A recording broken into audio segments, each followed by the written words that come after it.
पौड़ी जिले के राठ क्षेत्र चौबट्टा खाल और कलजी खाल ब्लॉक में जंगली जानवरों का आतंक लगातार बढ़ता जा रहा है। इन क्षेत्रों में पिछले कई दिनों से गुलदार व अन्य जंगली जानवर मवेशियों को अपना शिकार बना रहे हैं, जिससे ग्रामीणों में भय और आक्रोश का माहौल बना हुआ है। ग्रामीणों का कहना है कि वन विभाग को कई बार शिकायतें दी जा चुकी हैं, लेकिन अभी तक कोई ठोस कार्रवाई नहीं की गई है। इस समस्या से निजात दिलाने की मांग को लेकर पौड़ी में ग्रामीणों ने जोरदार प्रदर्शन किया, जिसमें जिला पंचायत सदस्य भी शामिल रहे। इस दौरान जिला पंचायत सदस्य सीमा चमोली ने वन विभाग पर लापरवाही का आरोप लगाते हुए कहा कि विभाग की उदासीनता के कारण लोगों के पशु असुरक्षित हैं। उन्होंने मांग की है कि गुलदार प्रभावित क्षेत्रों में पिंजरे लगाए जाए, गश्त बढ़ाई जाए और जल्द ही आदमखोर जंगली जानवरों को पकड़ा जाए, बल्कि उनको शूट किया जाए। क्योंकि गुलदार में लोग इतने परेशान हो चुके हैं, इतने भयभीत हो चुके हैं कि लोग अब डंडे लेके हमारे पीछे भागने को हैं कि आप जनप्रतिनिधि होकर इस चीज को प्रशासन स्तर तक नहीं पहुंचा पा रहे हो। और इसी क्रम में आज हमने यहाँ पे ये धरना रखा था कि हम जिलाधिकारी महोदय को फिर से ज्ञापन सौंपेंगे कि इतना आतंक राठ क्षेत्र में 2 महीने से इसका आतंक है और चौबट्टा खाल विधानसभा में इसमें इतना आतंक है कि अब मवेशियों को और हमारे जो स्कूली बच्चे हैं उनको जान माल का खतरा इतना ज्यादा बढ़ चुका है कि अब स्थिति मतलब सहन से बाहर होती जा रही है।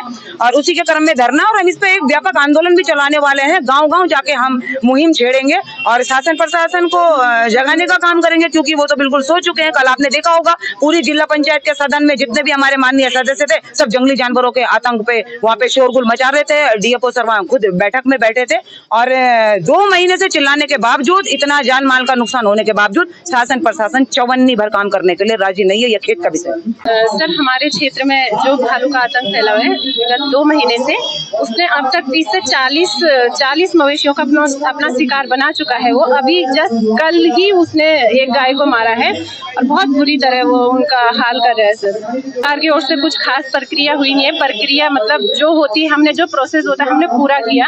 हमने अपने यहाँ के रेंजर साहब को पहले ज्ञापन दिया, फिर उसके बाद हम यहाँ डीएफओ सर के पास आए, उनको ज्ञापन दिया, फिर उसके बाद हम डीएम साहिबा के पास आए, उनको ज्ञापन दिया। हम वन मंत्री जी को भी हमने ज्ञापन दे चुके हैं। सरकार कोई अहम कदम नहीं उठाती है, तो आज तो हम चेतना हमने दी है यहाँ पे, चेतना के रूप में ये जो धरना किए, उसके बाद हमारे क्षेत्र की पूरी जनता भी हमारे साथ आएगी और आंदोलन बहुत बड़ा आंदोलन होगा। उसकी जवाबदेही शासन प्रशासन की होगी। मैं ये कहना चाहता हूँ वन विभाग मंत्री जी से और जो यहाँ के डीएफओ सर हैं उनसे भी कहना चाहता हूँ कि जो राठ क्षेत्र है, ग्राम सभा कुचोली, ग्राम सभा कुंडिल, ग्राम सभा सौंट और ग्राम सभा कठियूड़ में जो गरीब लोग हैं ना, तो उनका क्या है आगे का व्यवसाय है क्या? सरकार उनको देख नहीं रही है। कैसे होगा? गरीबों का भला कैसे होगा? बड़े लोग तो चले जा रहे हैं अपने देहरादून, दिल्ली, बम्बई, वो पहाड़ को प्लान कर रहे हैं, और जो रह रहे हैं उनके भी गाय बच्चे सारे भालू ने खा दिया है।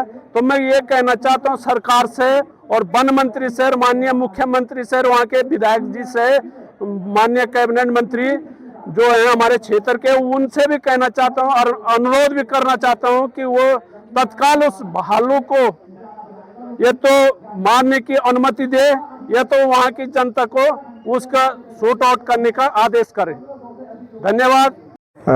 आज कांग्रेस कमेटी के द्वारा और जिला पंचायत सदस्य के माध्यम से राठ क्षेत्र में जो बालू का आतंक हो रहा, उसके संबंध में उन्होंने ज्ञापन दिया जिलाधिकारी महोदय के लिए। जैसा कि हम देख रहे हैं लगातार कुछ समय से ये इस तरह से जो जानवर पर हमला हो रहा है, इसके संबंध में जिलाधिकारी महोदय के द्वारा पूर्व में भी वन विभाग को और हमारे सब डिवीजन अधिकारी को भी निर्देशित किया गया कि क्षेत्र में अपनी चहलकदमी करते रहें और क्षेत्र में देखते रहें कि ऐसी कई घटनाएं होती हैं तो तत्काल अगवा कराएं, ताकि वन विभाग के माध्यम से वहाँ जहाँ जाल लगाया जाना है, पिंजरे लगाए जाना, उसकी कार्रवाई की जा सके। ये जिला प्रशासन इसमें सजग है और हम इसमें अवश्य कार्रवाई करेंगे। संबंध में हम लोग को जो ज्ञापन मिला है, हम लोगों ने कार्रवाई भी की है पहले भी, और जो पूर्व में भी जो गुलदारों के द्वारा हमला किया गया वहाँ पकड़े भी हैं, जाल भी लगाए हैं, पिंजरे लगाए गए हैं। लगातार इसमें हम लोग के द्वारा कड़ी निगरानी की जा रही है, क्योंकि जो हमारा वन विभाग का है कर्मचारी वहाँ उनसे काफ़ी दूर है, उनके जो चौकियाँ हैं काफ़ी दूर होने के कारण वहाँ पर इस तरह की समस्या आ जाती है। लेकिन उनको निरंतर बताया गया है और ये अपने क्या कहते हैं क्षेत्र भ्रमण करते रहते हैं। जहाँ पर भी वन के नज़दीक है, गाँवों के नज़दीक है, वहाँ पर उन क्षेत्रों को जरा देखने के लिए अवगत कराया गया। वो गहनता के साथ चेक कर रहे हैं इसको।